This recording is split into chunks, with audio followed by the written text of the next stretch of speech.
hate me, I found joy. Raising babies with an angel on earth, I found worthless. Saving dollars on a rock in space, I won't kill for gold. No. No one can tell me that it's over. I know you came back from the grave,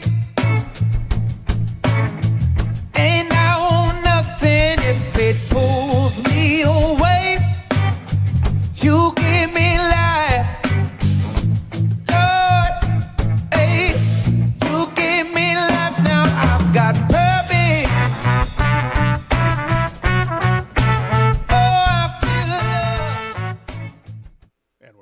We're live. Just like that. Nice. Hey, everybody. Welcome to episode 8 of The Q Show. I have to make some echoey sound or something like that. You just like doing the deep voice. Yeah, I just don't have a deep enough voice to pull it off. All right. Man, well, this will be fun today. Oh, yeah. There's no way we'll hear anything back on the gear page about this. Yeah. This will, well, it's a topic of some, the amount of drama in the world over digital products entering into the domain of. And we're about to contribute to that. That's not a bad thing, though. It's a debate for good reason, and that there's never a problem, at least in my mind, with that. I kind of enjoy the debate itself. So, yeah.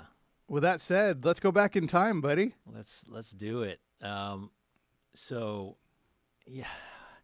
So just to, I guess, to give How do you everybody frame high this level conversation? exactly. In case you think we think these things through heavily right before we do them, no. Yeah. Look, I made a lot of notes, but Chris doesn't know any of this. Oh, so man. this is going to be a surprise. Uh-oh. Well, you know something. I'm in trouble. I'm in trouble. But he's not seeing any of my notes. So this was going to be fun. So we've gotten a lot of questions about, some questions about what we mean by the anti-modeler concept. And so we wanted to take this episode to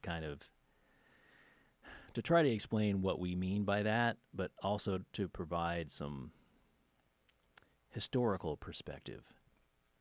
Well, you kind of have to frame the conversation, because first off, what is modeling?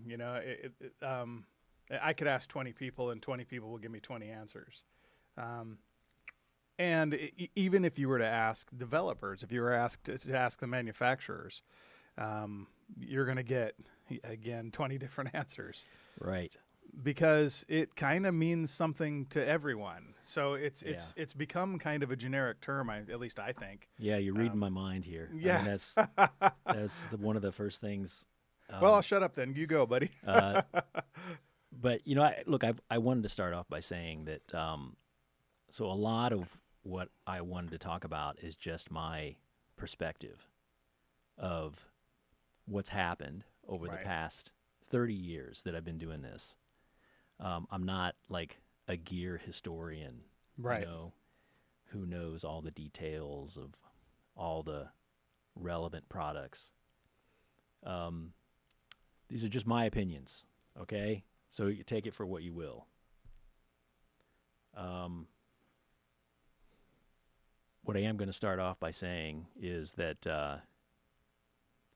the idea that the tube amp is the gold standard is a myth. And he goes straight for the jugular. Yeah. I mean, it's essentially it's a lie promoted by gear manufacturers who want to sell you a more expensive piece of gear. Okay? Yep. There have been a lot of examples of great sounding amps that were not tube amps. We saw a lot of them. Yeah. Yeah. So definitely. So look, if you prefer the sound of a tube amp, that's fine. Look, it's a subjective thing. I'm not here to say that one thing sounds better than another.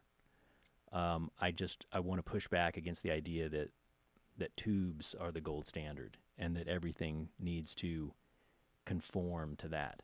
Yeah, some of the, historically speaking, some of the biggest hits, I mean, going back through really kind of back to the beginning of guitar, it wasn't always a tube amp that did it. Right. It's and something that Pat always says, which I find to be kind of astonishingly true, and this is one of the things that I think is kind of lost on folks, is, and maybe Pat has that unique perspective because he went through it, but he says, history just kind of wrote out all the bad tube amps. There were a lot. There were a lot of amps that just kind of didn't go the distance, didn't sound very good, weren't very well designed or put together, and so it's not having that perspective and not having that shift for a lot of musicians. You get this, and I remember doing this in the early days of Quilter Labs. I would walk into a music store. I won't mention any names, but but I remember them. I'd walk in and I'd tell them, "Oh, I have this amplifier," and they're like, "Is it tube or solid state?" Yeah. And so, quickly I realized I have to kind of make a third island, to live on. There's solid state and there's tube. And actually, I agree, solid state kind of sucks, in terms of when you're trying to dial in kind of a great tone, when you're trying to get something that has warmth and life to it. I agree that if you take something that is really a solid state, by definition, that high damping factor, low damping factor, high output impedance. My head this morning. If you get a true solid state amplifier, it doesn't really sound that good. You can crank up distortion, quote unquote, but it just sounds fizzy, thin, awful, Well, I mean, I think you'd be surprised to learn that a lot of the stuff that you heard in recordings Right. that you might have just assumed was a tube amp, Yep. there are a lot of examples where it wasn't. Def Where it Leppard, where it was a solid state device, which I have some examples of that, and there are many, and we're just I just wrote down a few, which we'll get to in a minute. But before we get too deep into this, I wanted to kind of define some terminology. Oh, good. Because there are a lot of words that get thrown around and confused with one another, and often used interchangeably, and there are subtle differences and not so subtle differences. And so what I mean is words like emulation, simulation, modeling, and now we have profiling. Right. And so I just wanted to say what how I would define these terms. Okay. And so that as we talk about this more. Well, that's useful. Then you can know what folks can know what you're talking about specifically. Yeah. Right. And you'll also see how. I should also say that there are differences from a technical perspective, and then there's the marketing perspective. Yeah. Okay. Let me say what I mean by these first, and we'll get into that. So, emulation versus simulation. So really what we're talking about in context of a guitar amp is trying to recreate the tone or sound of that amp, right, or replicate it. And the way I would describe emulation versus simulation is emulation is kind of getting the feel of that amp or certain aspects of that amp, trying to recreate that. Right.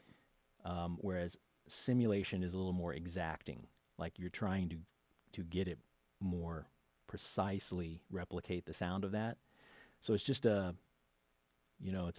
a difference of one is a little more exacting than the other. That's the way I would describe those two. Now, if those two terms get interchanged, I don't really care about that too much. It's the difference is subtle, but if you want to be precise about it, then I'd say emulation is a little more softer right of a term than simulation. Now, They've always been kind of interchangeable in my head, but Yeah. I'm with you on this. Yeah. I see. and if that's the way you want to use it, then, like I said, I don't really have a problem with that because I think the difference here is kind of subtle. Now, modeling. So modeling is essentially a marketing term, okay, invented by Line 6. It didn't exist prior to the first Line 6 amp. Right. And the way I would describe that is that you're taking an amplifier at the component level Right. or the sub-circuit level and emulating or simulating those and then putting it together. Right. Okay, so it's an emulation or simulation of an amplifier at the component or sub-circuit level. Gotcha. Okay, and then profiling is a more recent phrase, and we're not really going to talk about that today too much. But if you want to know how I would define that, as opposed to modeling, and Right. again, these terms modeling and profiling. Again, for me, it's the same thing. These are just processes Right. by which you simulate or emulate an amplifier. Okay? So they're not they're somewhat independent, right? Right. They're not mutually exclusive. Okay? It's just that, a model is a way of simulating or emulating an amp. Right. Okay? Profile is a little different way of doing it, and it may involve modeling, but essentially you are looking at the input and output of the amp and adapting an algorithm. Well, really, you're just telling the DSP what to do to Well, try you're- to achieve the same function. Right. You're Yeah. adapting the algorithm to achieve the same output given Right. the same input. So it's just it's a little different process Yeah. to achieve a similar result. Right. Okay, but like I said, we're not really going to get into that today, or at least I hadn't planned to. You never know. And then, as far as marketing goes, like these things get thrown around a lot. And so you can't put too much weight on what a marketing person says if something's, a simulation versus an emulation versus Right. whatever. That doesn't really, just because you call it something doesn't get to the nuts and bolts of what's actually happening under the hood. Right. Yeah. And at the end of the Yeah. day, in terms of just achieving results, that kind of is key. Is Yeah. what's happening matters. Right. Yeah. Yeah. So, in the old days, before When we were kids. well, even before we were kids, I mean, and look, Pat knows this probably better than we Right. do. But in the old days, there were only two amps, and amps were really just initially made to make a guitar louder. Right. So the fact that they would distort when you crank them up was like not initially, it was not an intended effect. Right. But people will learn that, like, hey, this kind of sounds cool. Yeah. And so some of the gear manufacturers figured out, okay, well, let's make it sound better when it distorts. Right. It just so happened that they were tube amps. That was just the first. Well, yeah. If there was if there were solid state implementations prior to that, the world might have been very different. Well, solid state didn't exist commercially. Yeah. Because This is the like, 40s, right. Yeah. Back in Hawaii, lap steel players realized they could, be louder than the boisterous nightclubs of Honolulu if they played through, a magnetic pickup into something that would amplify that sound. And prior to that, that's kind of where the tricone came in, if we go back far enough. And I only say this because I've heard Pat tell the story. But, that was kind of the advent or the reason, to even have this. I mean, in fact, these technological shifts are part of what reshaped music itself, because it was a prior to that, in order to have a dance, you had to have a band, enough musicians to make enough noise to get the thing going. And so this was kind of a technological shift that we went from having to have a big orchestra or band down to being able to do this with a 3 or 4 piece, because now we're loud enough now, is the idea. Yeah. But rolling forward from there, to your point, that's where, I think I always want to trace it back to Marshall and Jim Marshall, and, because he basically kind of invented the real first rock amplifier, whereas we have Leo Fender on the other side of the ocean, scooping the mids and doing everything he can to keep Dick Dale from going into, distortion. Right. Yeah. So, which didn't work. Yeah. And look, by the time I was, playing, which would be like in the 80s, and we're around the same age, so it's probably around the same time as you. I mean, by that time, the distortion characteristic of the guitar sound was prevalent. Yeah. And so growing up, that's kind of the thing that we strived to perfect. Right. And definitely the sound we wanted to achieve, Right. Yeah. Yeah. So that's really where my story kind of starts, is during the 80s. Yeah. When I started playing, and then started playing in a band and gigging. And, I grew up in a very middle-class family in the Midwest. And most of the other musicians I knew were similar. Right. And the vast majority of us had solid-state amps because that's what we could afford.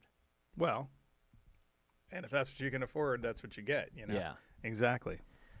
And if you go to a music store, that's just what was common because, the fact is that a lot of people just couldn't afford a high-end tube amp. Right. And so, and most of the musicians I saw, they, played with a solid-state amp. And then price-wise, back in the day, a really good tube amp, $500-600 back in the 80s, easily, if not more. Probably more than that. Yeah. But, we look at kind of the comparative to the time. We look to today, and to get a good one, it's $5,000-6,000. Yeah.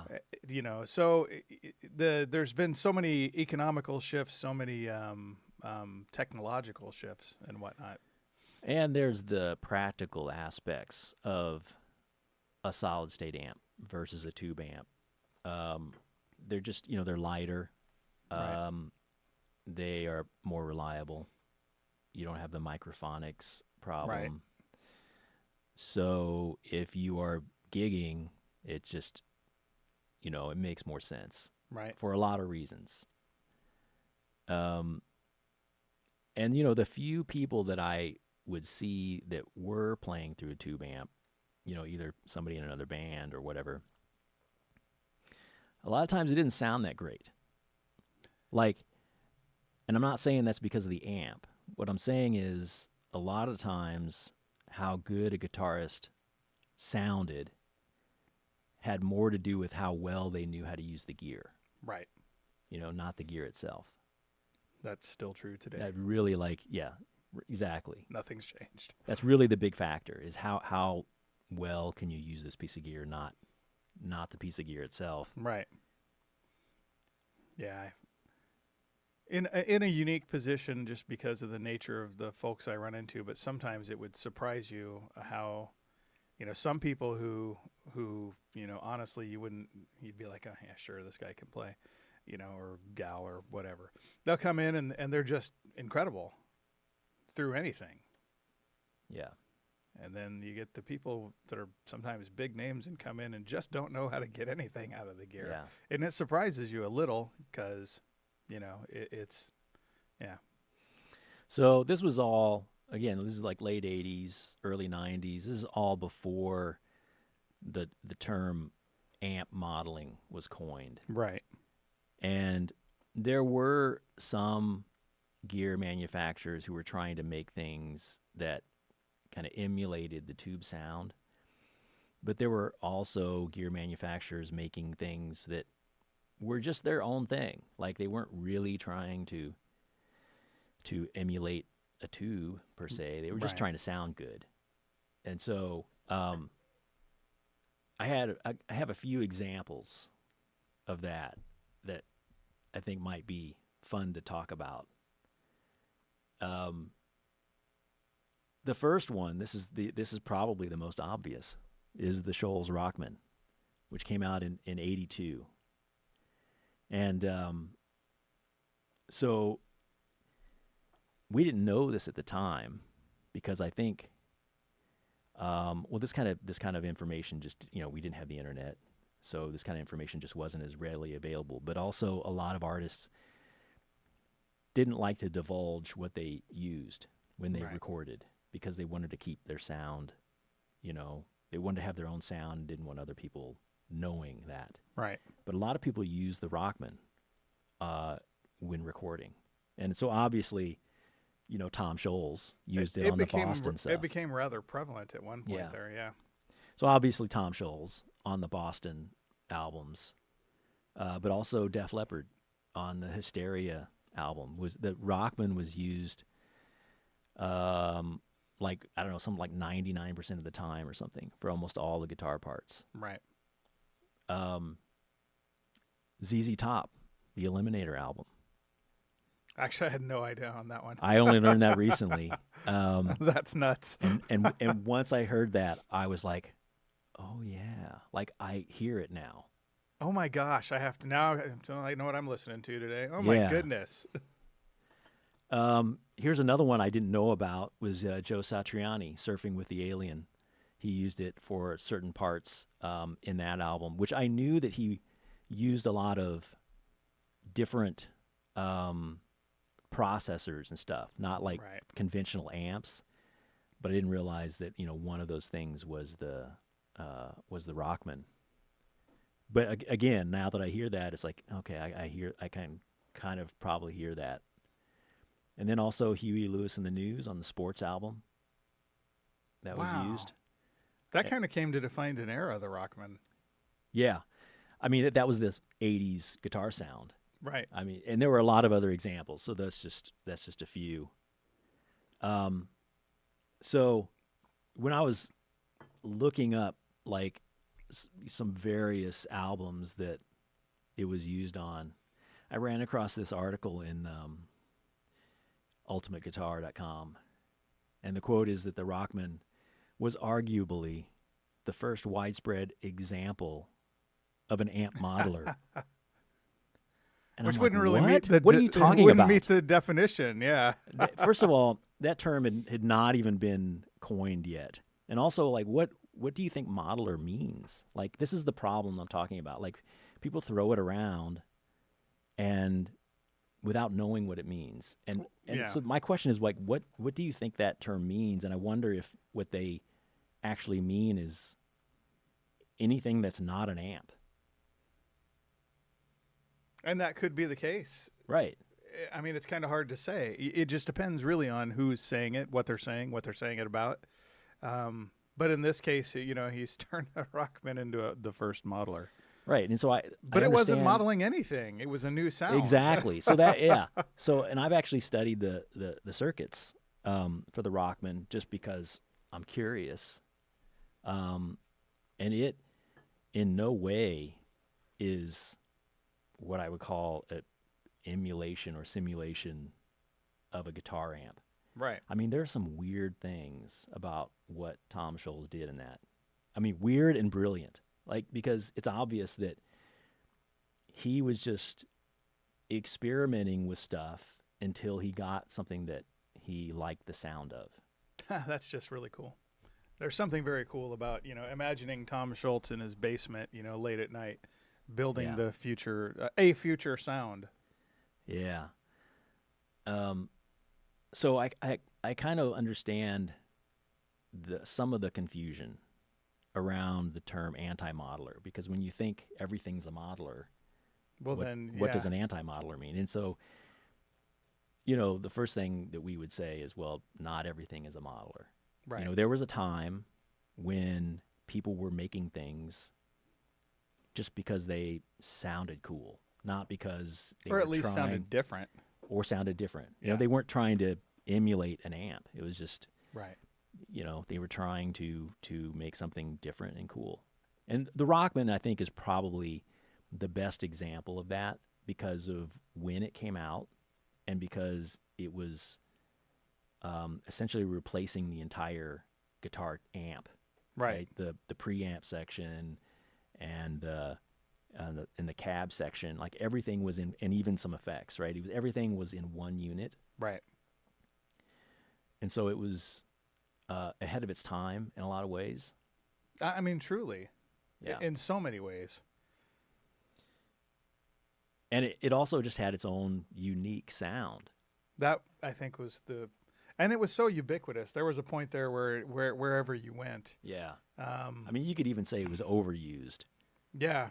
because it was, and so I knew people who didn't like it because the sound was fairly distinct and they just didn't want to sound like everybody else, and everybody else was using it. Right. I mean, it did get to a point where, like I say, it was so because it was so cheap. That I had It was one. relatively cheap. I don't know Yeah. if you had one. I didn't have one, but I did try one. And it had weird things about it because it ran Right. off of batteries. And Oh, gosh, I it forgot didn't about have a lot of adjustability. I think that was probably the main thing that people didn't like about it. Right. You just had like a couple of different settings. But it did sound great. And it tended to be a little noisy. But, Yeah. you know, look, it was... The one I had was horrible in terms of that, yeah. But I just played through it with headphones, I think, at the time, and that's all I ever Yeah. did. So, yeah. And I mean, you know, for me, just trying to be, you know, I don't know, Angus Young on my Rockman, which, no, that's probably not how that's achieved. But, you know, I'm just trying to have distortion and have some fun with it. And that was, you know, I hate to say, almost like a toy for me back then as a kid. I don't think I ever used it to play live anywhere, ever. Because Yeah. it was just a toy. you Yeah. know, to me, anyway. Yeah, it was. I don't know. I don't think I knew anybody who used one live. And I don't think the world was really ready for that at the time. There, you know, PA systems are ubiquitous now, whereas back then, you know, someone with a PA, wow, you know. Well, yeah, and if you did have a PA, you were kind of reserving it for the things that weren't amplified, Right. right? Like the vocals. It was a different way of thinking. You might put a little bit of the guitar through, but you were relying on the guitar amps. Yeah. But back to some examples of things that were not tube amps, but still sounded great. Right. Okay. Look, and there are many, many examples of this, and I'm just going to talk about the things that I kind of know something about. And so the next thing I want to mention were Crate amps, because I have a history with Crate. This is cool, and I only know a little bit about this. I'm kind of dying to know the story here. I'll talk about that a little more in a bit, but I just really wanted to mention that, some of that Crate amps actually did some pretty cool stuff, and a lot of people think of them as kind of like just a cheap guitar amp, Right. but they actually had some fairly high profile artists who used that gear. Right. And I'm not talking about like their cheap practice amps. I think that's what a lot of people think about Right. when you hear like the Crate amps. But they had some higher end combo amps Right. and head units. Now they also made a line of tube amps, and those sounded great, but that's not what I'm talking about here. I'm talking about the solid state stuff that Right. they did. Which I think was my first amp, was a little Crate practice amp. That was my first amp as well, but it was one of the lower end ones and didn't sound that great. But me too. their sort of middle range and higher end stuff Right. actually sounded great. And so a couple of artists here that use Crate. Apparently Sting used Crate amps for some of its clean stuff, which they did. They could make some pretty cool clean tones. Sammy Hagar was a well-known user of Crate amps, and I remember Actual solid state Crate amps? yes, and just a little side story here. So Crate would make custom red Tolex cabinets Right. for Sammy, right? Because he's the red rocker. Right. And for his tour, they would make a bunch of these cabs that were just dummy cabs. They had no speakers in them, Right. and they would Sammy would stack up behind the stage, Right. And so when you see that kind of stuff, like in videos, or when artists performed in the '80s, that was all fake, right? It was just for show. Like they weren't using these cabs. They might one of them might have speakers. This in is it. where that all originated. We all know about it now, but Yeah, it's just a kind of an entertaining story. But he was a well-known user of Crate products. And then another one I didn't actually know about until recently, C.C. DeVille of Poison. So I don't know if you remember. I mean, you remember Poison, of course, but that guitar sound that he had, that really thick, like juicy guitar tone, right? That was a Crate amp. That's kind of hard to believe, actually. Apparently, he used that like on everything. It was sort of his signature sound. Wow! And now that I listen to some of that stuff, I'm like, oh, okay, yeah, that's what I remember the Crate amp sounding like. Right. That's crazy. So, and that was a completely solid state amp. And they had their own patented circuit that they used, which, again, I'll talk about that a little more in a bit, because right now I just want to stick to some examples of stuff that are not tube amps, but are still pretty cool. So Roland made a processor called the GP8.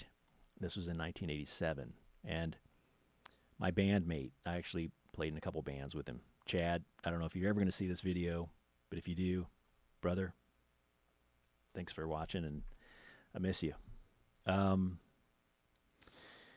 Chad used a Roland GP8, and it sounded fantastic. Right. So the Roland GP8 was a rack unit, and it just, and Roland owned Boss, right? So it was just Boss pedal circuits. Right. That could be switched in and out digitally, and you could set up presets, right, to configure the parameters and switch them in and out. Right. But it wasn't trying to be like a simulator or emulator or whatever. It was just basically a pedal board and a rack unit. Yeah. A good idea, actually, for the day and yeah. age. Yeah. And so apparently, I Googled this, and there were some well-known people who also used the GP8. Prince was known to tour with one, Adrian Belew, and Nils Lofgren. Wow. So who again, would have thought? Another actually? cool piece of gear that not a tube amp and not a emulator of any sort. Well, and yeah. And then last one, try to wrap this up. I remember as we kind of got to the end of the 80s, there would be these enormous racks that guitarists would have. Yeah, this was sort of the heyday of the rack unit. Yeah. And so everything was kind of packaged in a rack unit, and we would use MIDI controllers Right. to switch them. Oh, gosh. Or they'd come with their own little foot controller. It was great. I don't know. And I mean, in some cases, this goes on even to today. I've been to on a few tours where, the guitarist Joe Don Rooney is the one I'm thinking of. Right offhand from Rascal Flatts. You go in the back and see all the gear he has back there. It's just, it's an incredible. It's racks, not racks of gear, and so it still goes on. Yeah. The tradition continues. So, what I used, at least, once these became available, was a Yamaha GEP 50. These came out in 88, and I started using one in 89. The GEP 50 was the guitar version of the SPX 50, which was kind of a slimmed down version of the SPX 90. Right. And it was a guitar effect processor. So it had it had distortion and it had reverb and echo and chorus, and you could use various effects together. Right. And it was, I think this was one of the first, like, other than like the SPX, the Yamaha SPX stuff, it was one of the first units, the fully digital guitar processors. Right.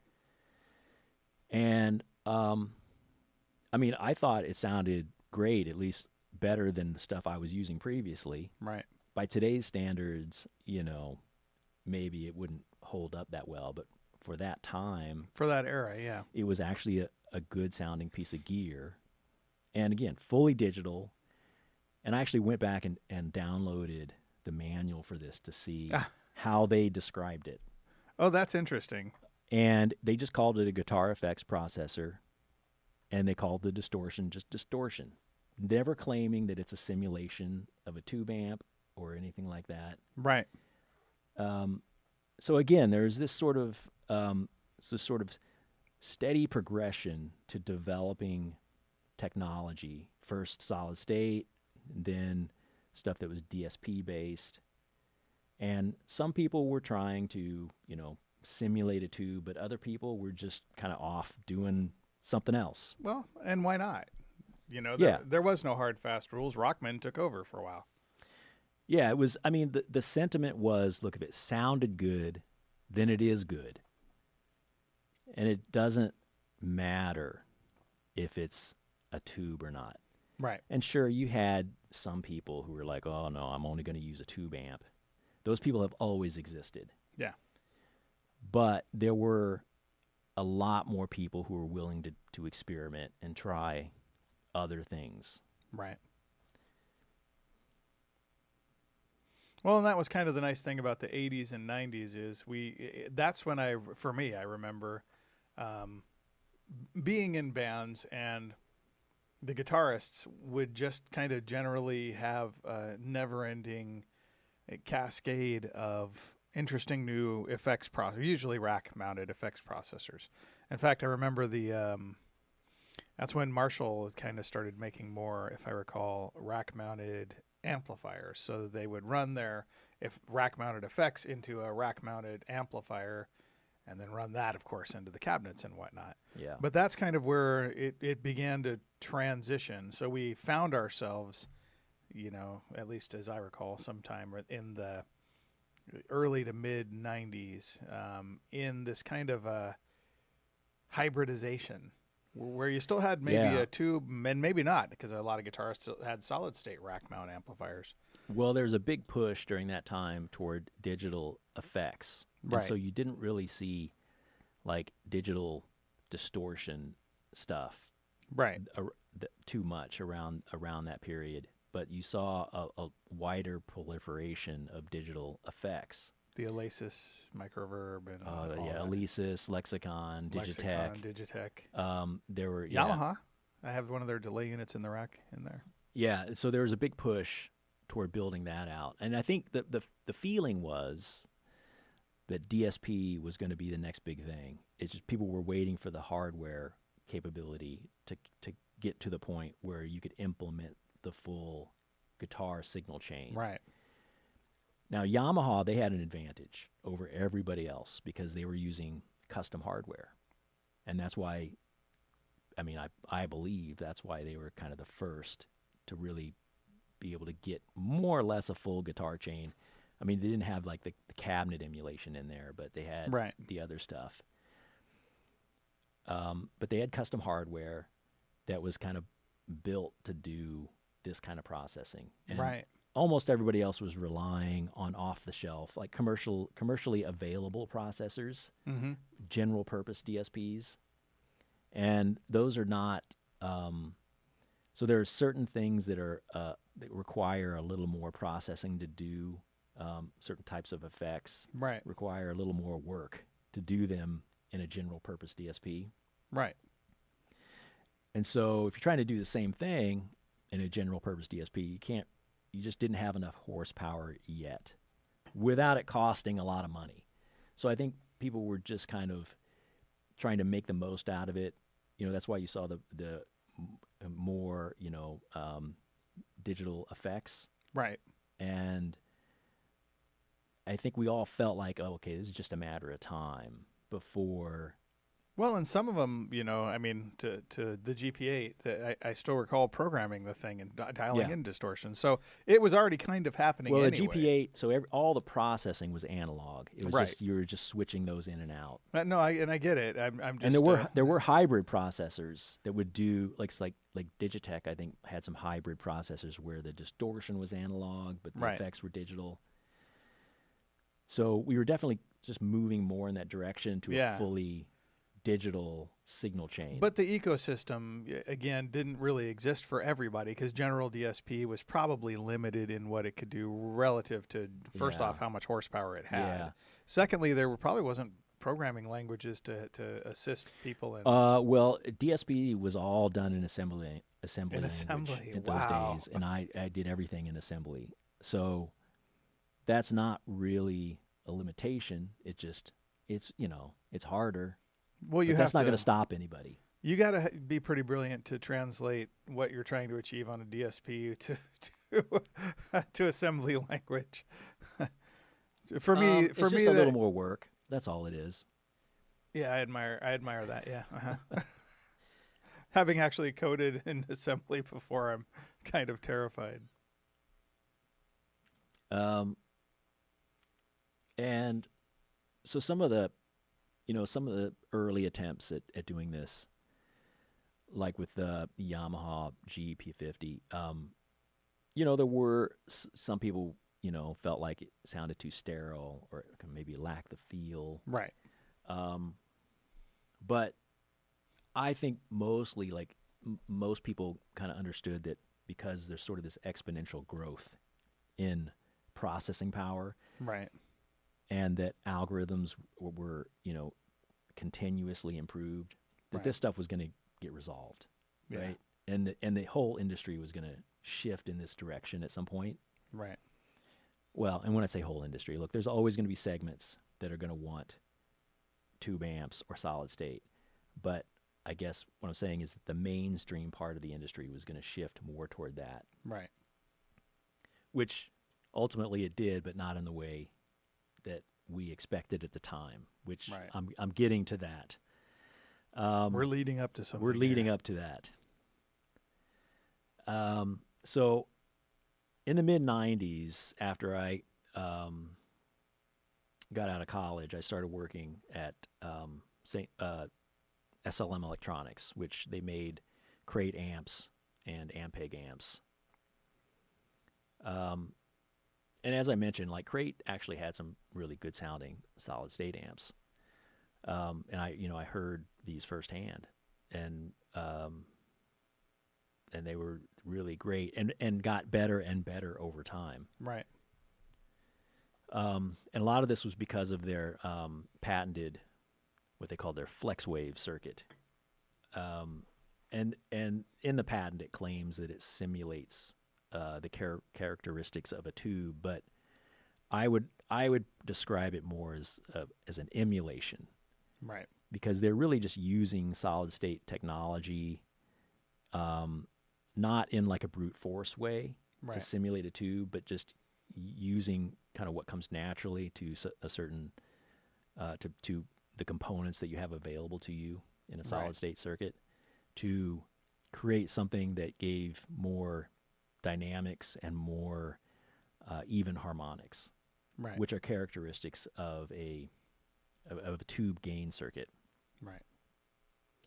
And I always felt like it was a very creative circuit and a good example of how you would use the technology that you have available to you Right. and get the most out of it without taking a brute force approach Right. to simulating a tube. Right.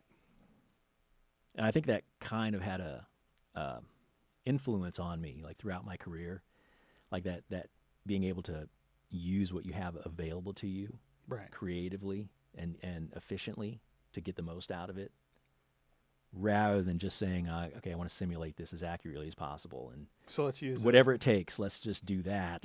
Let's use a computer processor. So while I was at SLM. The first couple of years, I'd worked on various projects, but a lot of what I worked on was DSP effect processors. Right. So, things that did reverbs, delays, choruses. Right. A couple of rack mount units, like everything was rack gear in those days. Yep. And then we go to NAMM one year. This was in 96. And Line 6 had just come out with the Axis 212, that first modeling amp. The Axis 212. It was the big boxy thing with like all the buttons on it. And they hadn't quite refined the technology yet, but we all like instantly recognized that, like, okay, this is the next big thing, because it was the full guitar chain in a combo amp. And so after the NAMM show, the owner of SLM, Gene, he asked me, like, can we do that? Could we like make something to compete with that? And I'm like, yeah, I mean, we could probably do that. And so we spent the next 2 years or 18 months, something like that, working on it. I mean, it was me and one other engineer. And we didn't know what Line 6 was doing, right? Right. And so I kind of had to invent my own way of modeling. Of accomplishing this, yeah. Yeah. And so we introduced that product. It was the Crate DX 212. Right. We introduced that. I don't remember if that was in, I think that was in 98, Right. maybe. Could have been 99. And of course, like at the same NAMM show where we introduced this product, we find out that Line 6 got a patent issued on amp modeling, right? And so at first we're like, well, we weren't too worried about it, because it's like, well, we don't know what you did. And once you read the patent, we're like, okay, well, we did it in a completely different way. But as it turned out, like their base claim,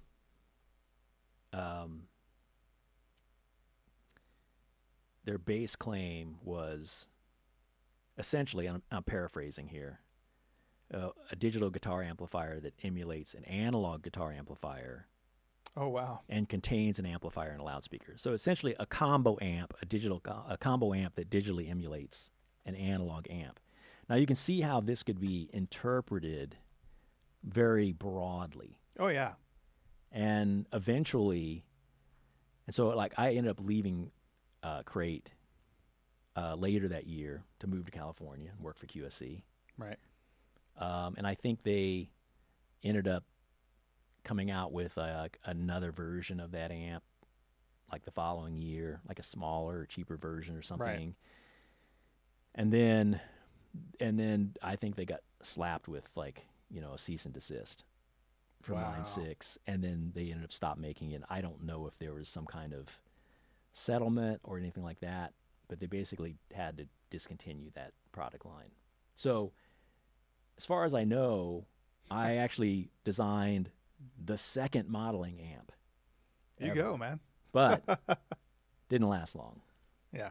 Now, I'll admit, this was that amp was kind of a flop, and there were,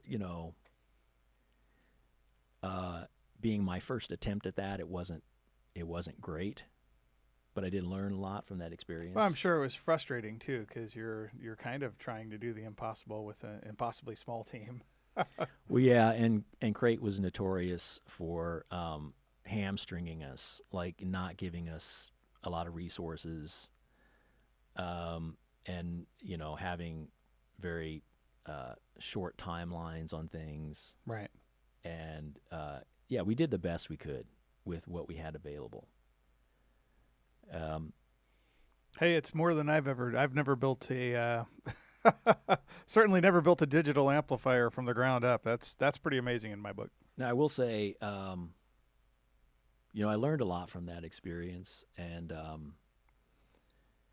one of the conclusions that I arrived at is that I never really wanted to make another modeling amp after that. I always wanted to go back and make another guitar processor, but not a modeler, because Right. modeling is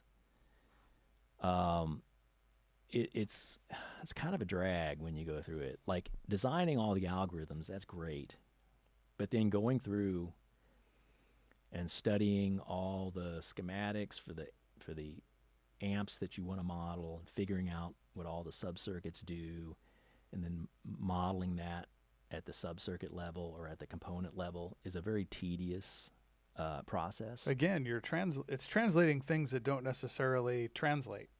Yeah. Yeah, I mean, how does a guitar sound versus how does a circuit work versus how does that happen digitally? Yeah, I feel your pain on that one. That's, it might that's be three skill easier sets. nowadays because maybe you could train AI to just do that part for you or something. But in those days, it was just a lot of it was just a lot of manual work. Trying to Wow. match that stuff, and then it wouldn't sound like it, like because you'd have to compare it, and Right. this is where everybody else wants to get involved. Yep. A/B listening, and they're like, "No, it doesn't sound like that. You need to do this, need to do that," and Oh my goodness. then you're trying to tweak it to That must have been the most ungratifying job on the planet. Holy at times, cow. like, look, it was great in some ways, and in other ways, it was ungratifying. Well, it's creating the act of creation alone, designing something. I've kind of got to sit with you through it on this product that we've been working on here, and it can be very ungratifying because you're dealing with the obvious factors, just getting a DSP chip to put in something and take out something. It may not seem that complicated. I don't know. It seems very complicated to me. Just the basics alone are hard enough. Yeah, But actually achieving something that sounds like something else, at even coming close, would be a monumental, like life-changing experience for a lot of people. It's and then when you get to the end of it, it's nothing but criticism. It can't be yeah. not entertaining, I'm sure. And the mindset at Crate was that they, even though like the engineers that work there, I feel like they were very innovative people, Right. but the company tended not to want to innovate, so they would look at what everybody else was doing and look at what products were successful, and then they would say, okay, make that but with one more knob, or something like that, right? Right. Or make that but just cheaper. And so that kind of mindset did not appeal to me because I wanted to actually innovate. Right. And I think that's why the idea of modeling doesn't appeal to me. Right. I'd rather innovate something new. But going back and talking about the Line 6 patent.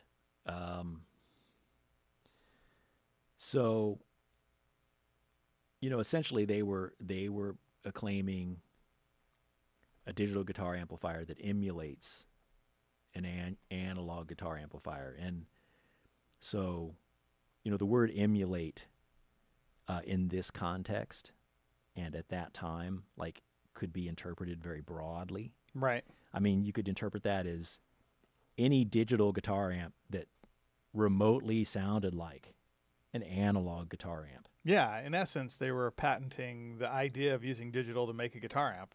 Really, Right. yeah, Right, which is really broad. right. And I think that, And I'm not entirely sure that there wasn't prior art at that point. So, yeah, I always thought that could have been challenged, but the thing is, nobody really wants to no take one that really cared chance. to at that point. Yeah. Probably. And so I think that stymied a lot of progress in that area, and that's why Line 6 kind of just took over that market for like 10 years or something. Yeah.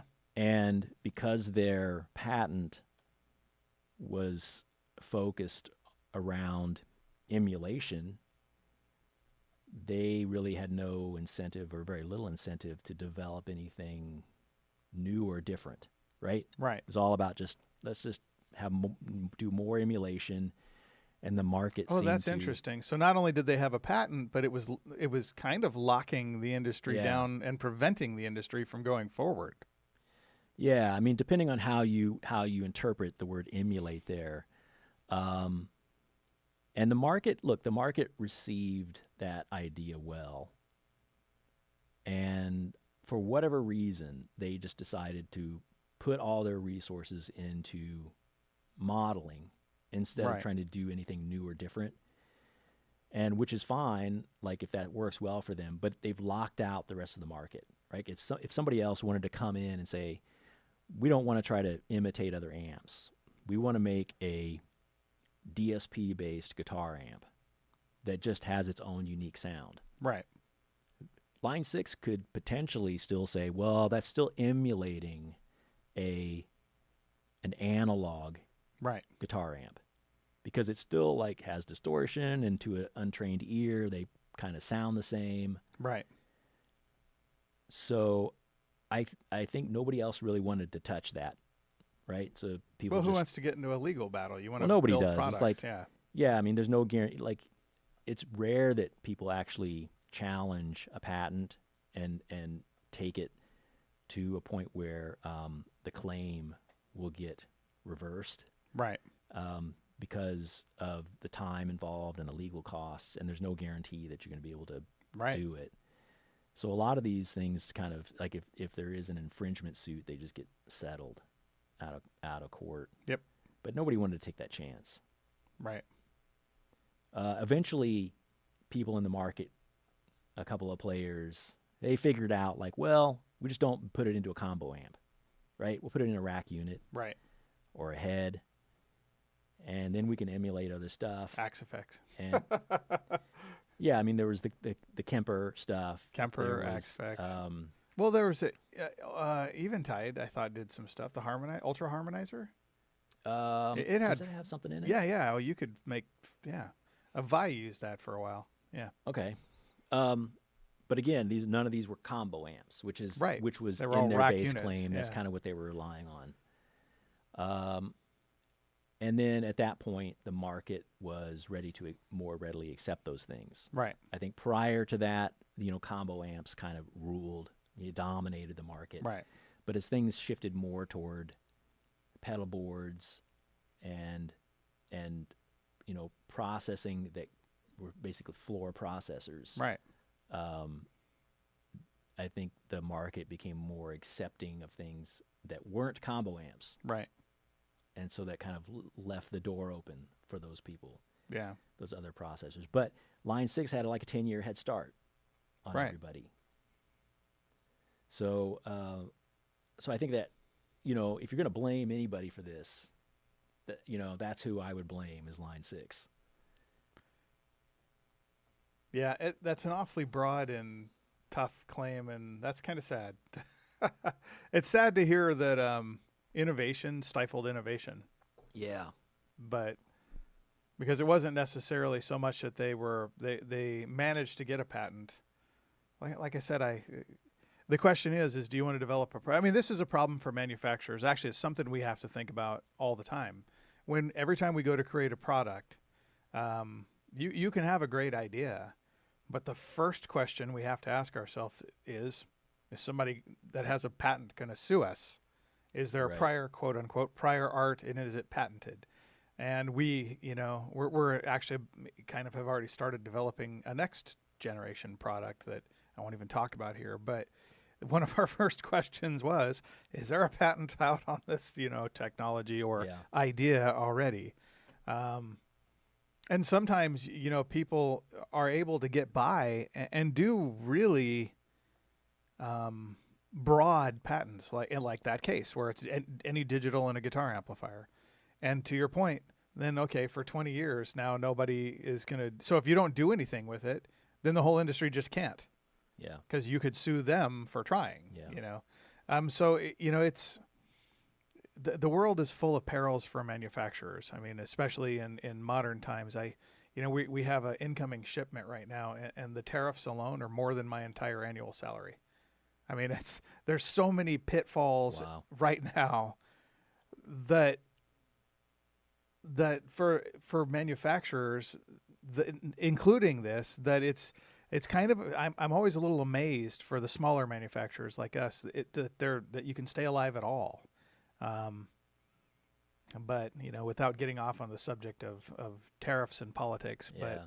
but yeah, this is one of the biggest things that we have to worry about all the time, and a question we have to ask ourselves, because we've actually patented some of our own algorithms. In your case, and we've patented Pat's design for the solid state amplification, and it's the patent process itself is incredibly expensive. Yeah. Incredibly Oh, yeah. time consuming. You have to actually get on a in our case, we had to get on a Zoom session with the patent examiner in Washington, D.C., who was quite skeptical about the claims, but Wow. at the end of it said, not only does a Quilter amp do what a tube amp does, it does it better. It was nice. Yeah. And it's no guarantee. Yeah. It's a deterrent mostly, because if someone does infringe on your technology, it's up to you to enforce it, meaning you have to hire an attorney. And that's after paying all the money for the patent. Right. Yeah. Right. And also the maintenance fees, right? Because you have maintenance fees every Yep. 7 years. Yep. So it's expensive. And so look, if you're issued a patent, you deserve to have exclusive use of that technology. Yeah, it's your idea. Um, But when But you it can- excessively broad patents, yeah. no. Yeah. That's where, in essence, you've just locked down a whole portion of the industry, and now you don't have to innovate. Yeah. And Now, that's the point. I should say, I will mention this Line 6 patent is expired. It's been expired for quite a few years now. Yeah.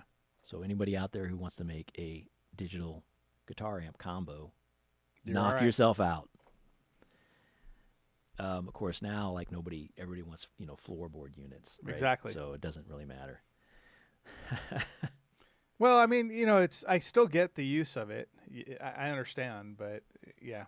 So, I guess my point here is that during that time period where they kind of locked out a large segment of the industry from doing DSP-based guitar amps, the industry kind of got stuck in this infinite loop of incrementally refining amp models, and that that it's continued to this day. Right.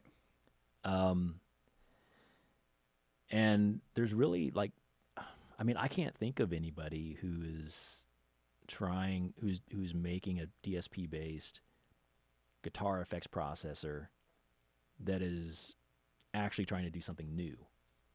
Right. And maybe there is a small company out there trying to do it, but off the top of my head, I can't think of any. There's no major players that are really doing it that I know of. At least it's been, in my opinion, it's been part of the.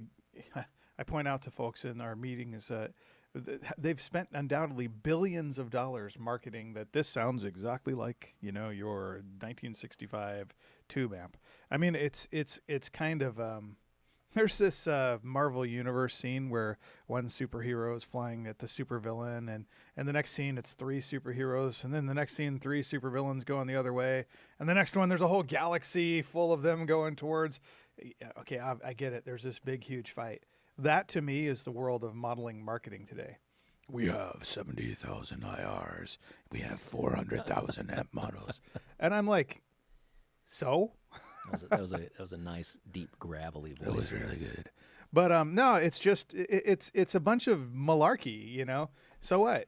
I'm referring back to Shania Twain here. It don't impress me much. Can I get the sound I want to get? Yeah. Can I do the things I want to do? Yeah. And that I think is the greater question. So it's kind of unfortunate in some respects that the industry's in this weird thing where they're clinging on to what exists. But that's where shaking up that paradigm is, and I'll admit it's scary. It's scary to do something different. It's scary to have a unique sound, because is anyone going to buy something new? Tom Scholz came along and revolutionized everything, but where's Rockman Industries now? Yeah, I mean, it got bought up and then run into the ground. Yeah, because they just tried to cost optimize everything. So how do you kind of create something sustainable? And and then there's we're really only looking at one aspect, which is just the quote unquote modeling of an amplifier. Then we have speakers, and we have all that sort of element to it, and all of these things have historically speaking have come together in a tube amp or whatever amp to create a certain specific sound. Pat, he's passionate about speakers. In fact, we're developing a new product. I'm going to make him come in here and talk about it too. Pat, you up for another Q show? But one of the things we're doing is trying to recreate a specific sound in a speaker. And in the world of digital, that's its own horrendous realm. Oh, I'm going to get myself in trouble here. I mean, so yeah, I mean, we're an hour in, and I can keep going here. Keep going. Okay. I figure before we continue, should we maybe answer? There's a question in the chat. All about worship guitar. Yeah, asks. Briefly ask, how does Tech 21 achieve analog modeling, and is that even modeling? No. Yeah, I would not call that modeling. It's essentially like the kind of circuit you'd find in an overdrive pedal or a distortion pedal, combined with an analog cab sim. Yeah. And some EQ. Yeah. Yeah. And 99% of us won't know what vintage amps sound like, Yeah. so it doesn't really. Agreed. Yeah, totally agree. There are so many, folks, myself included, and I've heard a lot of great amplifiers. I actually attend this event occasionally down in San Clemente, where Joe Bonamassa goes there sometimes, and the like, and we bring out all these really cool old instruments. In fact, last time I went, I have a photo of myself holding the very first Stratocaster.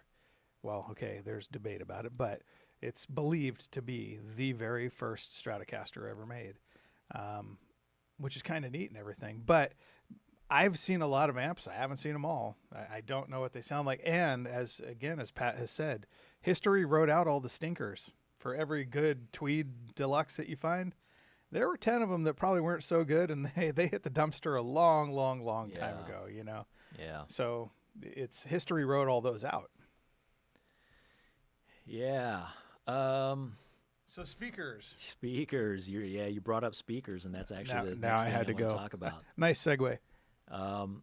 So I have some opinions about IRs specifically and guitar speakers, and again, this might rub some people the wrong way, so I'm just warning you now.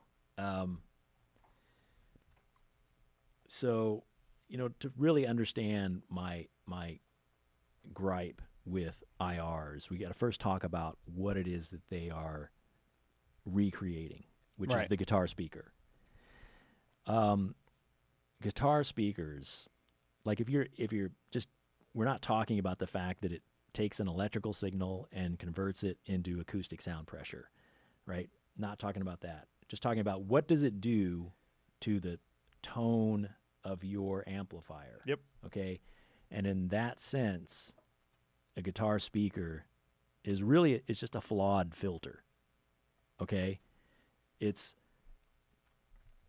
the reason that we have guitar speakers and emulate guitar speakers is you need something to kind of band limit the signal after it comes out of the preamplifier, especially something running through any kind of distortion circuit. Right. Because you've added a bunch of higher harmonics and by themselves they'll be a little overwhelming. Yeah. Yeah, it's very thin and fizzy sounding, and you need to lop those off. Right. And also on the low end, there's a lot of rumble and stuff that needs to be lopped off.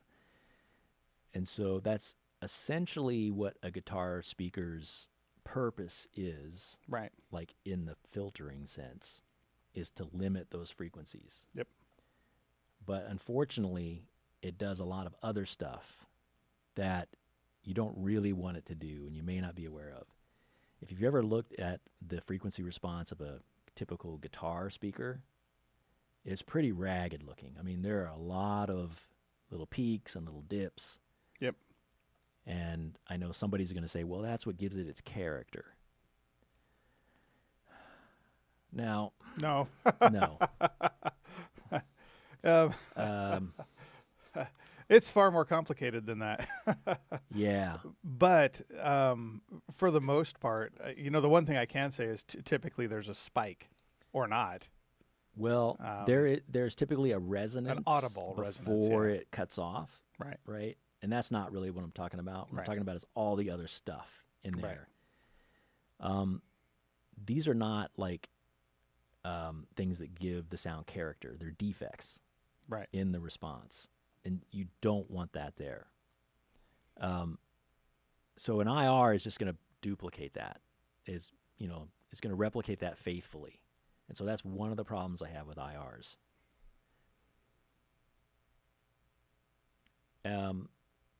Continuing to talk about speakers, though. So a speaker, like if you're playing through, an amp and a speaker, you've got a speaker. And if you want to change that, you got to change your cab or change your speakers out. So it doesn't really give you a lot of versatility. Right. That's the other issue I have with speakers. I mean, there's whole strings on our users group on Facebook that, where people talk endlessly about, oh, I have this and I don't like the sound of it. What do you guys recommend? And also the other thing I can point out, like after years of long conversations with customers, the relationship between the guitar and the speaker is kind of one of the more important relationships that's out there. If you have something that is kind of spiky at 1.2K and you happen to have a speaker plugged in that's also spiky at 1.2K, Yeah. guess what's going to happen? All Yeah. you're going to hear is 1.2K when you play, and it's not going to be a pleasant sound. Right. And I've seen that kind of over and over again, or where one person is saying that a speaker is bright and the other person is saying, it's kind of dull. Well, it turns out your pickups and the sound of your guitar play a key role in that as well. And swapping out speakers may or may not get you what you really want. Yeah. Yeah. So ultimately, you want your speaker or your speaker emulation Correct. to band limit the signal, but otherwise it should sound transparent, right? Right. If you want to add character, meaning you want a bump somewhere in the Right. mids or highs or a cut somewhere, you do that with EQ, right? You shouldn't do that. You shouldn't rely on your speaker to do that. You want something that you have control over. Right. So, segueing into IRs, first let me sort of briefly explain what an IR is, like from a technical standpoint. Essentially what you're doing is you're measuring the impulse response of the loudspeaker and sampling it. Okay? The impulse response is just if you drive an impulse into that speaker, Right. what you get out is not going to be the impulse, it's going to be the actual impulse response of that speaker, which is what the speaker actually does Right. to the sound in the time domain. By impulse, you just mean put a signal in? It's a signal that is just a spike, like it's in the time domain. It's like tick. Yeah. And then what you get out is going to not be that tick. It's going to be that tick followed by a bunch of stuff, right? And Right. that stuff is what that speaker has done to that. Right. It's easier to think about this in the frequency domain, right? Because in the frequency domain, an impulse like that just looks like a flat line Right. in the frequency response. And then the speaker, its frequency response will have some curve, right? But in Right. the time domain, that produces the impulse response that you get out. Gotcha. Which So you just I think you just answered someone's question. So you're recording that and just sampling it. Right. And then to apply that to your guitar signal, you do what's called convolution to apply that to the signal. Now, for those of us who know DSP, that's like the simplest and most unimaginative thing that you could do. Like Right. a simple, and also in DSP, we don't call it an IR. We call this an FIR filter for Right. finite impulse response. Got it. Because there's also something called an infinite impulse response filter, Right. which is different. So again, here's where a marketing guy came in and said, we need to rename this for some reason. I don't know. It's always the marketing Yeah. guys. So it's kind of a lazy and unimaginative way to just reproduce the sound of a speaker, Right. which it does, right, for that specific point in front of the speaker. But you know, if you really want to reproduce the sound of it, Right. you might want to take that measurement at a lot of places and then average those together in some way. Well, and speakers sound different in real life depending on where you stand relative to them. And where you position them, how close to a wall they are. What size And cabinet they're in. so Is it on and closed so or open forth. back? Is there a slat on the cabinet? And again, none of these are going to fix the inherent defects in the speaker. Yeah. It's just going to reproduce it. And as Ezekiel Trifon says, there's mechanical inertia due to its mass, and the wood itself reverberates regardless of the room. And again, great point. It's even the wood is resonating. So yes, an IR is a time domain filter. Well, I mean, as everything is. Right. And yeah, depending on the cabinet may contribute somewhat to what you hear, especially when you're talking about guitar speakers, because guitar speakers are not designed like hi-fi speakers. Right. And so you have more resonance, typically, because of the wood. Right. How much that contributes to the overall sound, I mean, it might contribute a little bit. The other thing is that with open back speakers function as a dipole. Yep. So you get sound coming out the back that is going to reflect off of walls and things. Yep. So the process of actually creating an IR can be somewhat problematic, if your intent is to reproduce the sound of that cabinet. Right. Because like you said, it depends on where you are relative Yep. to the cabinet and what room it's in. On axis, off axis, how far away you are. And depending on the Yep. type of cabinet, those factors can, be exaggerated. And recording engineers know this. That's why they have so many different microphone styles and techniques for recordings in order to kind of get optimal results. I mean, in this case, one thing that could be pointed out is congrats on getting your impulse response absolutely correct, in capturing that. But look, folks, the 99% of the time, the sound that you're trying to achieve, you probably are trying to achieve a sound that was recorded with a specific microphone, with a, when I'm kind of in creating presets, that's one of the things that sometimes I would go try to take a look at, like what was the gear used, how did they do it? And it would inform how I tried to address, creating a certain sound, right? After a while, I just let go of it because I realized it's not actually helping me. Yeah. To know that, and a big deal. I know they used a Rode condenser microphone, so. Yeah. Because if you want to have the sound of a particular microphone, Right. I mean, ideally you would measure the IR with a reference mic, Right. and then calibrate for that, so that you're calibrating out the contribution of the microphone. Right.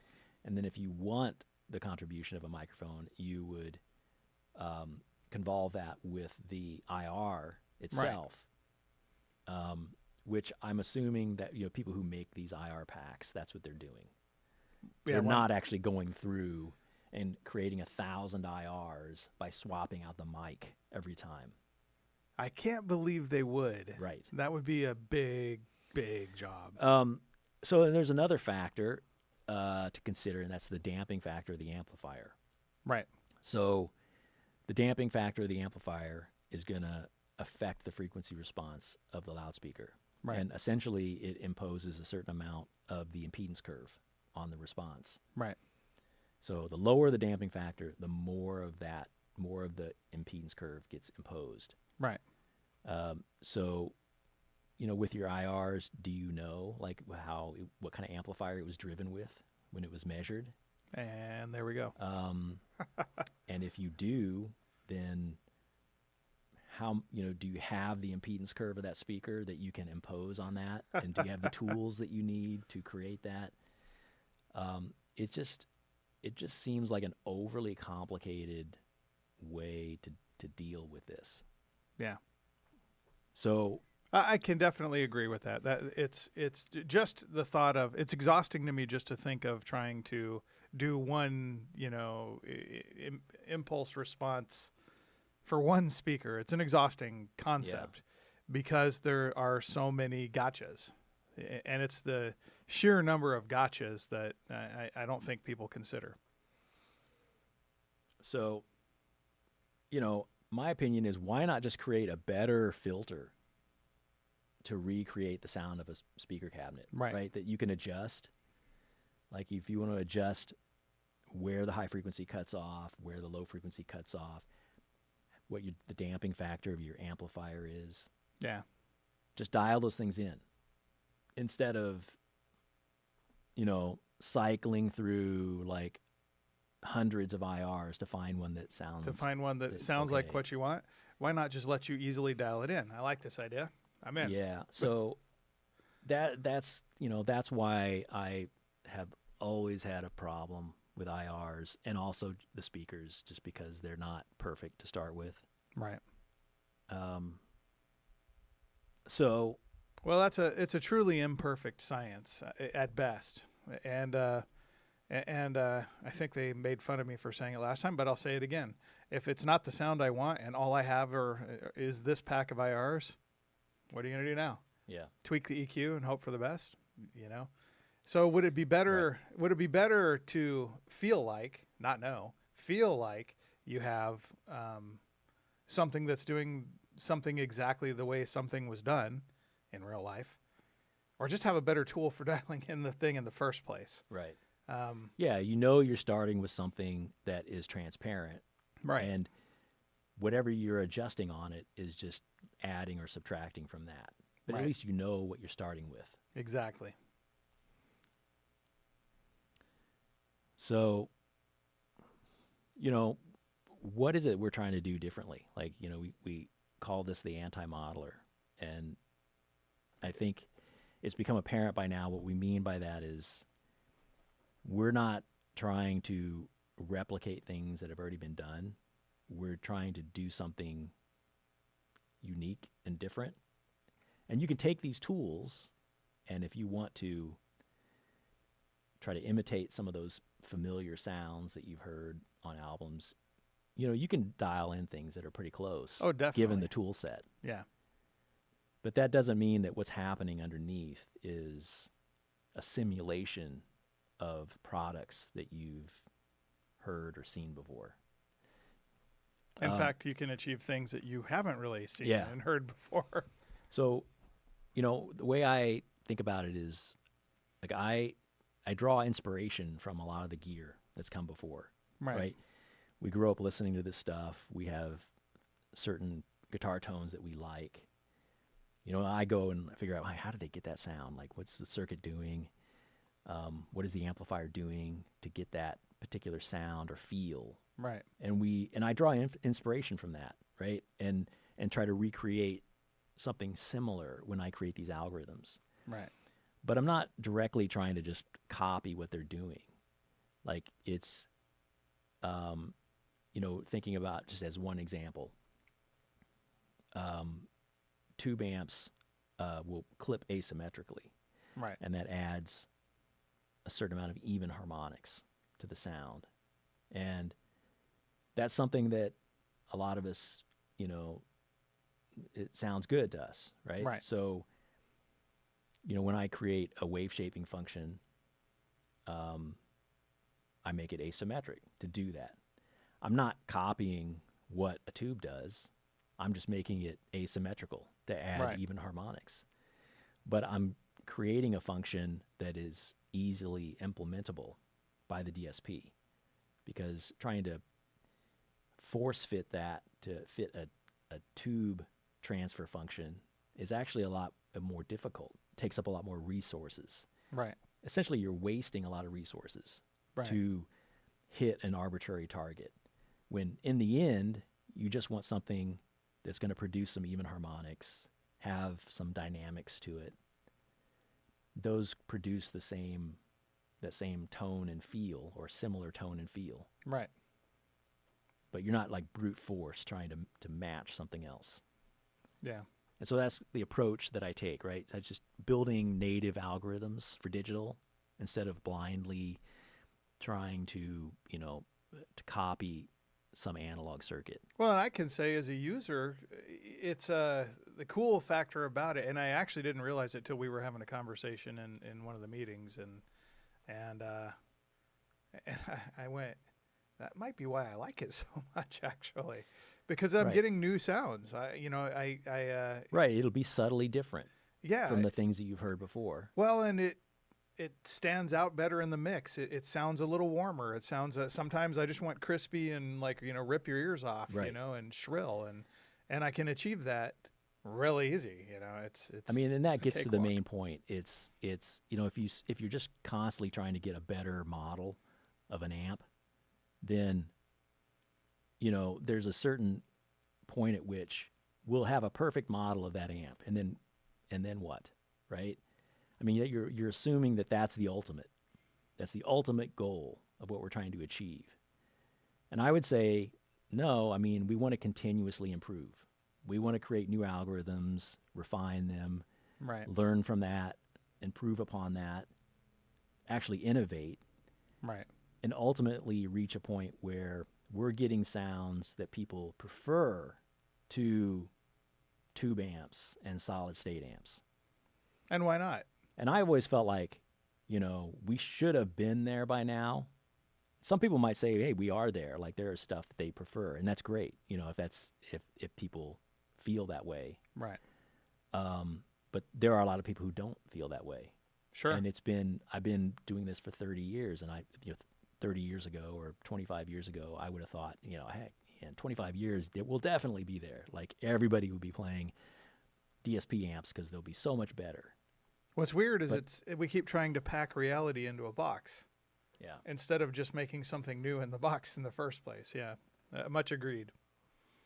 That and the other thing I can say is if you're after like the most perfect recreation of something, well, this stuff is out there already. You can just go buy the Right. original gear and just play that. Yeah. I mean, that actually you'll discover real quick that it doesn't sound exactly like the emulation or simulation that's going on in the box anyway. There's differences. When you play with an amp in a real room, it's very different than when you play any simulator. I will make that statement straight up. You can get close, but stick that amp in a room and you're going to have a tough time convincing certainly everyone that it's going to be the case. And it also depends, because remember, we're making these instruments, we're making the measurements utilizing tools that aren't a pick in my fingers and my ears listening to an amplifier in a room. We're taking a microphone and we're approximating that, and we can dial that in as well as we can, but I'll plug into both and play and immediately know that there's a difference. And sorry guys, it's a different set of tools. And although we're doing cool things, no question, there's cool stuff out there. It doesn't mean that it will be exactly the same. If your goal is to be exactly the same, just get the original gear. Yeah. There's nothing. I mean, as the fellow from Pink Floyd said, there's nothing like David Gilmour, nothing like leaning back into a wall of Marshalls and feeling the power come Right. through. Right. And look, He's I mean, right. I understand, like, some people are like, well, that piece of gear, vintage gear, whatever, is expensive or Yep. unobtainable now. And so, can't I just get a modeler that will Approximate simulate that? Yeah. And the answer is, look, there's a lot of companies that are working on that. Maybe their models they have now are good enough for you. Maybe they will be at some point in the future. Yeah. But there are other companies doing that, and we decided that we just want to do something New. different, right? Because we feel like there are customers out there who want something new and different. Yeah. And we want to satisfy those customers. But also, we're creative people. And, I look at this like, being an original artist versus playing in a tribute band. Yeah. Nothing wrong with playing in a tribute band. But if you are a person who's creative and wants to write original music, you should be allowed to do that. And there's an audience out there who wants to hear you. Yeah. And so that's what we're trying to do. Yep.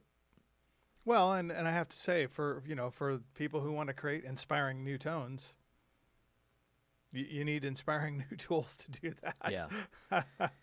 And because of the way we're doing it by writing native algorithms for DSP, we can do that. It's more efficient than just trying to force it to behave like something else. Yeah.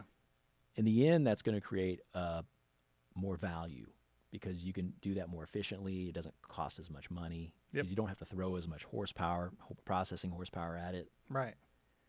And so in the end, you get a unit that's just more affordable. So it's accessible to more people. Right. Well, and I mean, the other thing is just because you can throw more horsepower at it doesn't mean it's necessarily going to sound better. It just means it's going to sound, it just means that you're paying, actually, in a lot of cases, I'm willing to bet, people are paying excessively more than they need to achieve a tone they're trying to get. You will never peg out the core processors on your device trying to achieve the tone you're going to get, for the most part, ever. And so you're paying for a bunch of stuff that you're never going to use. Yeah. And you're paying a lot for it. It's some of that stuff out there is expensive, and I've still yet to. That's not true. I've talked to one person who actually does create presets for some of these complicated things, but for the most part, everyone all the pros are like, nah, I just get somebody else to make all the presets for me. And I'm like, oh, I feel you. It's complicated. That was I have to say, my chief complaint over the years, whenever I was using quote unquote modelers, is the interface typically on the device. Forget it. There's just no way. So I would have to not only download it, but learn kind of a whole new convention of thinking in order to just get to the point where I'm trying to play something. To just get to first base, was such a leap that I had to really kind of ask myself, is this what I want to do with my time? I always use the example of 3.5 hours because I knew it was 3.5 hours because I looked at my watch and said, I've got 3.5 hours till I have to leave to go play a gig. And I just wanted to make the simplest of things. And I had not achieved it 3.5 hours later. It just, the frustration of paying $1,500 for something that 3.5 hours later, I still couldn't achieve the most basic of things with it.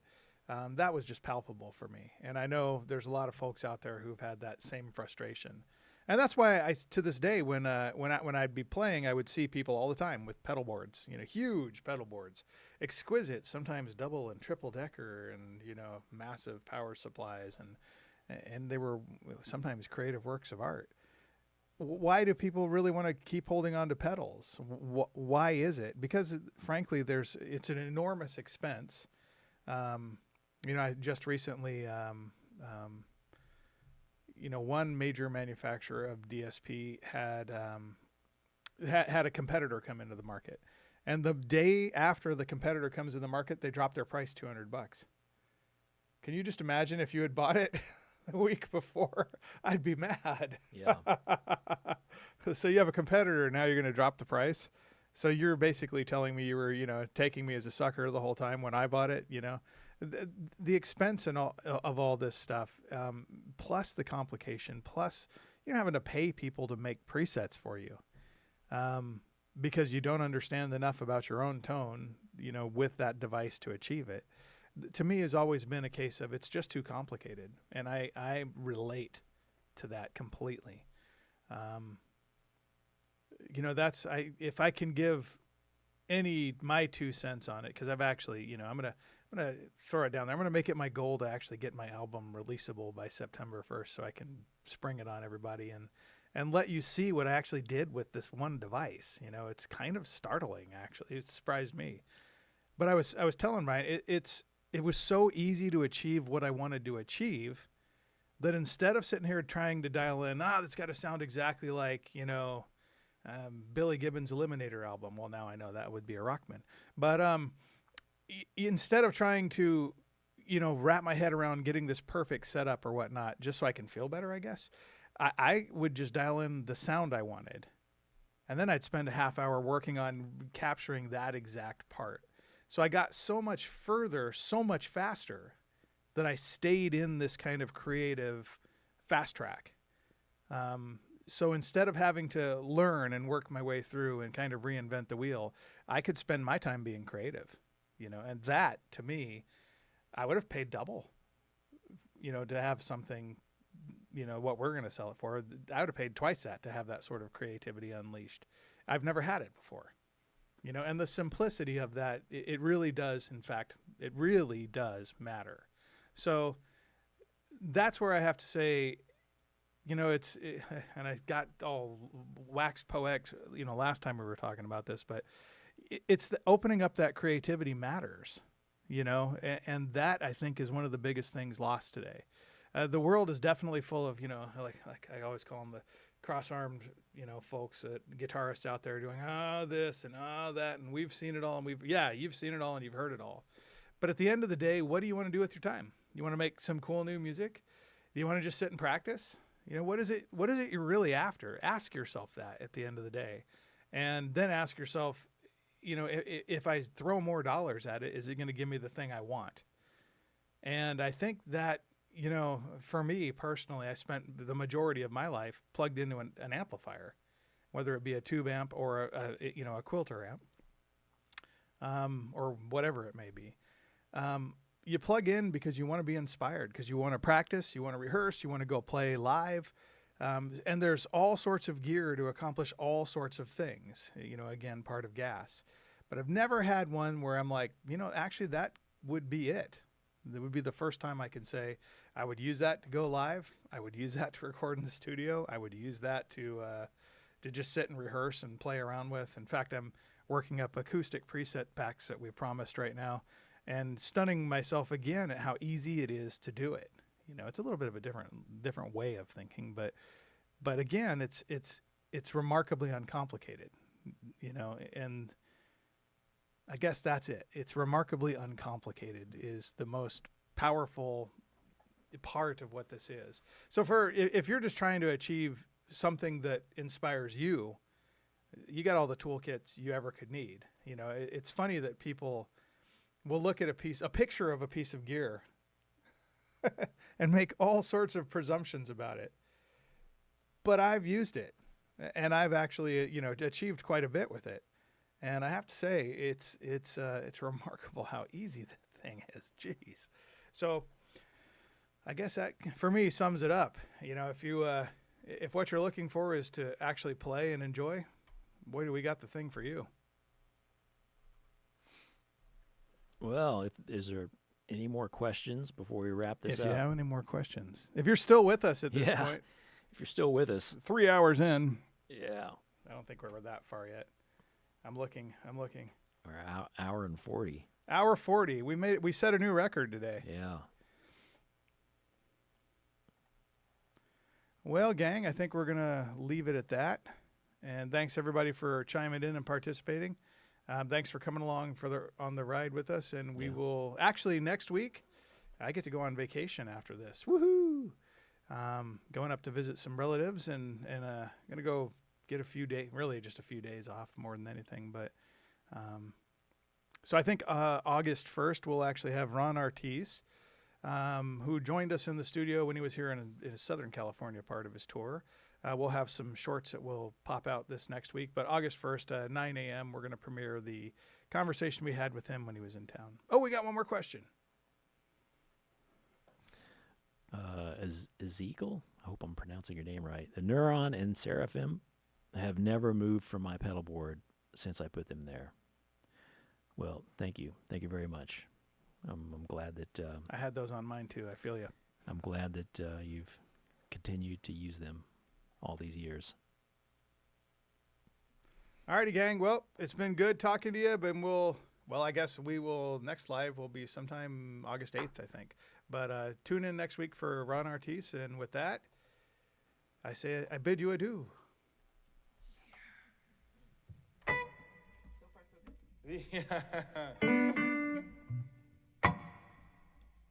I found peace, loving on those who hate me. I found joy, raising babies with an angel on earth. I found worthless, saving dollars on a rock in space. I won't kill for gold, no.